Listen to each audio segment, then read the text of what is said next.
அஸ்ஸலாமு அலைக்கும். Hi everyone. இன்னைக்கு ஒரு குட்டி விலாக் தான் பார்க்க போகிறோம். ஒரு டே இன் மை லைஃப் தான். ஈவினிங் வரைக்கும், மார்னிங்லேருந்து ஈவினிங் வரைக்கும் நம்ம என்னென்ன பண்ண போகிறோம் இதெல்லாம் ஃபுல்லாக பார்க்கலாம். காலையில் பார்த்தீங்கன்னா ஒரு 5:30க்குலாம் எந்திரிச்சாச்சு. ஏன்னா பாப்பா பார்த்தீங்கன்னா இன்றைக்கி எப்பயுமே ஒரு 6 to 7 அந்த மாதிரி தான் எந்திரிப்பாங்க. அன்னைக்கு பார்த்தீங்கன்னா ஒரு 5:30க்குலாம் எந்திரிச்சிட்டாங்க. சரி, அக்காவுமே பார்த்தீங்கன்னா மாவுலாம் பரோட்டாக்கு பண்ணிடலான்னு சொல்லிட்டு மாவுலாம் பிணைஞ்சு வச்சுட்டு உருண்டையுமே போட்டு நல்லா ஊற வச்சுட்டாங்க. ஏன்னா பிள்ளைகளுக்குமே இன்னைக்கு ஸ்கூலுக்கு பரோட்டா தான் கொடுக்க போகிறோம். அக்கா பையன் பார்த்தீங்கன்னா 2 to 3 டேஸாகவே பரோட்டா வேணும்னு சொல்லி கேட்டுக்கிட்டே இருந்தான். அவனுக்காண்டி தான் மெயினாகவே இன்றைக்கி பண்ணியிருக்கோம். அதுவும் பரோட்டா வச்சு மட்டன் சால்னா தான் வேணும்னு சொல்லிட்டான்.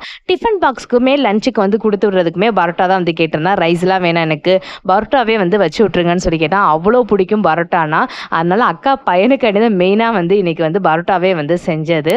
அக்கா சூப்பராக பண்ணுவாங்க பரோட்டா. அவ்வளோ சாஃப்டாக இருக்கும். பரோட்டாக்கு மட்டும் மாவு நல்லா ஊறணும். நாங்கள் எப்பயுமே பார்த்தீங்கன்னா ஒரு 3 hours ஆச்சும் நல்லா ஊற வைப்போம்.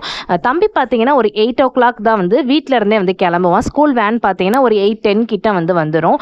அக்கா பார்த்தீங்கன்னா ஒரு 7:30 கிட்ட தான் பரோட்டாவே போட ஸ்டார்ட் பண்ணாங்க. மாவு ஊறினா தான் நல்லா சாஃப்டாக வரும். தம்பிக்குமே பார்த்தீங்கன்னா டிஃபன்லாம் பேக் பண்ணியாச்சு.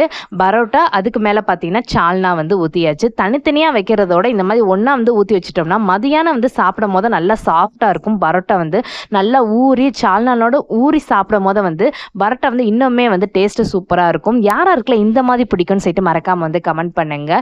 நம்ம இப்போ தனித்தனியாக வச்சுட்டோம்னா பரோட்டா பார்த்தீங்கன்னா ஒரு மாதிரி சாஃப்ட்னஸ்னாகவே இருக்காது. அப்படியே ஒரு மாதிரி விரைச்சி போன மாதிரி இருக்கும். இந்த மாதிரி சால்னாவோட ஊற்றி வைக்கும் போது பார்த்தீங்கன்னா நல்லா சாஃப்டாகவே இருக்கும். அக்கா பார்த்தீங்கன்னா பிள்ளைகளுமே ஸ்கூலுக்கு விட போயிட்டாங்க. நானுமே பார்த்தீங்கன்னா அடுத்து பாப்பா 2 பேருக்குமே பரோட்டா ஊட்டி விட்டுறலான்னு சொல்லிட்டு 2 பேத்துக்குமே ஊட்டி விட்டுக்கிட்டு இருந்தேன். தங்கச்சி பாப்பா பார்த்தீங்கன்னா சாப்பிடவே மாட்டாங்க. நம்மளாம் ஊட்டி விட்டாதான் சாப்பிடுவாங்க. கூப்பிட்டுக்கிட்டே இருக்கணும் சாப்பிட வாண்டு, இல்லைன்னா பார்த்தீங்கன்னா சாப்பிடவே மாட்டாங்க. விளையாடுறதுலே தான் இருப்பாங்க. அதனால 2 பேருக்குமே உட்கார வச்சு ஊட்டி விட்டுட்டேன். அடுத்து ஒரு பார்த்தீங்கன்னா 11 o'clock கிட்ட பார்த்தீங்கன்னா அம்மா குழம்புலாம் வைக்க ஸ்டார்ட் பண்ணிட்டாங்க. மட்டன் குழம்பு தான் வச்சுருந்தாங்க. அக்கா பார்த்தீங்கன்னா கீ ரைஸ் பண்ணிட்டாங்க. ஃபைனலாக பார்த்தீங்கன்னா நான் என்ன பண்ண போகிறேன்னா ஹரியாலி சிக்கன் கிரேவியும் கேசரியும் பண்ண போகிறேன். இந்த 2 பொறுப்பை என்கிட்ட கொடுத்துட்டாங்க. மற்றதெல்லாம் அவங்க தான் பண்ணிக்கிட்டு இருந்தாங்க. அம்மாவும் அக்காவும் வேலையை முடிச்சதுக்கு அப்புறம் தான் நான் வேலை பார்க்க ஸ்டார்ட் பண்ணேன். ஹரியாலி சிக்கன் கிரேவிக்கு பார்த்தீங்கன்னா நான் இன்னைக்கு ஒரு 4 பெரிய வெங்காயம் எடுத்திருக்கேன். அதை நல்லா பார்த்தீங்கன்னா ஃபைனாக சாப் பண்ணிக்கோங்க. அதுக்கப்புறம் பார்த்தீங்கன்னா மல்லியும் அடுத்து புதினா. இன்னைக்கு நான் 1 kg சிக்கன் எடுத்திருக்கேன். இதுக்கு பார்த்தீங்கன்னா 2 கைப்பிடி அளவு புதினாவும் 2 கைப்பிடி அளவு மல்லி இலையும் எடுத்துக்கோங்க. இதோட பார்த்தீங்கன்னா ஒரு 8 tablespoons கிட்ட தயிர், ஒரு நம்ம காரத்துக்கு ஏற்ற பச்சை மிளகா நான் இன்னைக்கு பார்த்தீங்கன்னா ஒரு 8 to 9 பச்சை மிளகாவும் ஒரு 10 முந்திரி பருப்பை எடுத்து நல்லா ஃபைனாக பேஸ்ட் மாதிரி அரைச்சிக்கோங்க. இந்த பேஸ்ட் பார்த்தீங்கன்னா நல்லா ஸ்மூத்தாக இருக்கும். நல்லா ஃபைனாக அரைச்சிக்கோங்க. நீங்கள் தண்ணி ஊற்றி கூட அரைச்சிக்கலாம்.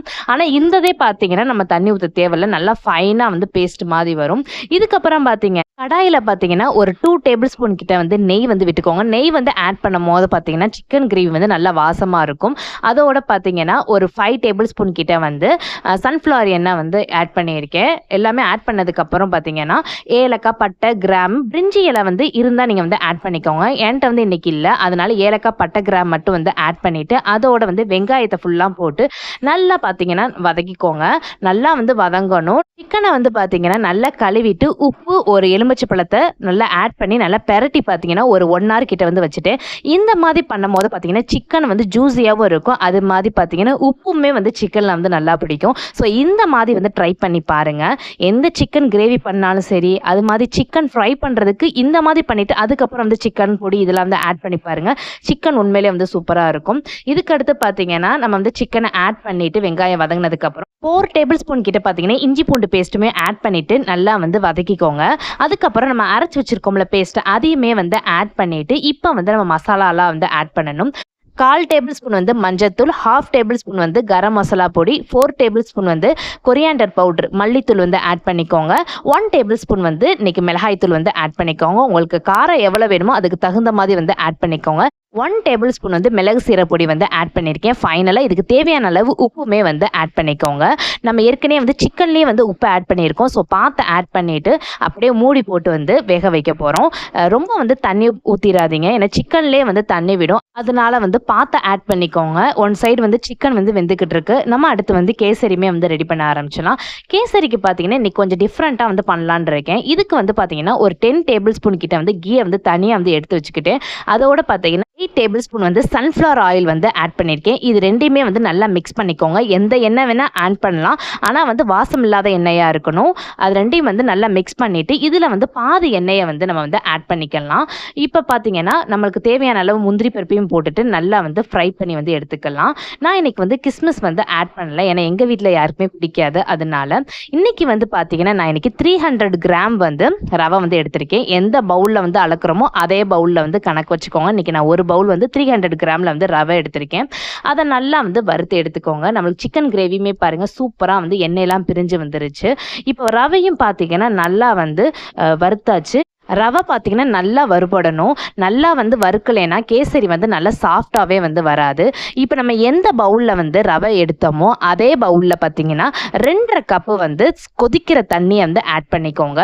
அது தண்ணியை வந்து கொஞ்சம் கொஞ்சமாக மிக்ஸ் பண்ணும் போது அந்த கொதிக்கிற தண்ணியை வந்து ஊற்றும் போது பார்த்தீங்கன்னா கட்டி இல்லாமல் வரும், சூப்பராக வரும். இப்போ இதுக்கு பார்த்தீங்கன்னா நம்ம எந்த கப்பில் வந்து அளந்தோமோ அதே கப்பில் வந்து 1 கப்பு வந்து சர்க்கரை வந்து ஆட் பண்ணிக்கிறேன். அதோட பார்த்தீங்கன்னா ஒரு 1/2 டேபிள் ஸ்பூன் வந்து ஏலக்காய் பவுடர் வந்து ஆட் பண்ணிக்கோங்க. நான் இன்னைக்கு ஏலக்காய் பவுடர் இல்லாதனால 2 ஏலக்காயை வந்து பிச்சு போட்டிருக்கேன். அதோட வந்து ஃபுட் கலர் வந்து உங்களுக்கு என்ன ஃபுட் கலர் வேணுமோ அதையும் வந்து ஆட் பண்ணிவிட்டு நல்லா மிக்ஸ் பண்ணிவிட்டு ஃபைனலாக பார்த்தீங்கன்னா நம்ம வறுத்து வச்சிருக்க முந்திரியுமே வந்து ஆட் பண்ணிவிட்டு மீதி வந்து ஆயிலும் கீயும் வந்து நம்ம சேர்த்து வச்சுருக்கோம்ல அந்த வந்து ஊற்றிட்டு அப்படியே ஒரு லிட்டை வச்சு க்ளோஸ் பண்ணிடுங்க.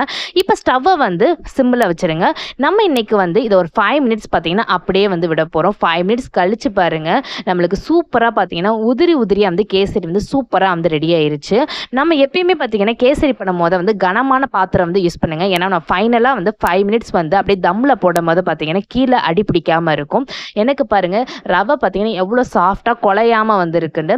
அன்னைக்கு லஞ்சுக்கு பார்த்தீங்கன்னா கீ ரைஸ், அதோட பார்த்தீங்கன்னா மட்டன் குழம்பு, ரைத்தா, அதோட நம்ம ரெடி பண்ணி வச்சுருக்க ஹரியாலி சிக்கன் கிரேவி, கேசரி சூப்பராக எல்லாமே வந்து ரெடி ஆயிருச்சு. இதுக்கப்புறம் பார்த்தீங்கன்னா அக்கா வந்து முட்டையெல்லாம் வந்து அவிச்சிட்டு அதுக்கப்புறம் வந்து ஃப்ரை பண்ணிக்கிட்டு இருந்தாங்க. நான் சாப்பிட்டுக்கிட்டு இருக்கும் போது தான் பார்த்தீங்கன்னா அந்த முட்டை ஃப்ரையுமே வந்து என்கிட்ட கொடுத்தாங்க. இந்த முட்டை ஃப்ரை வந்து ரொம்பவே வந்து சிம்பிளுங்க.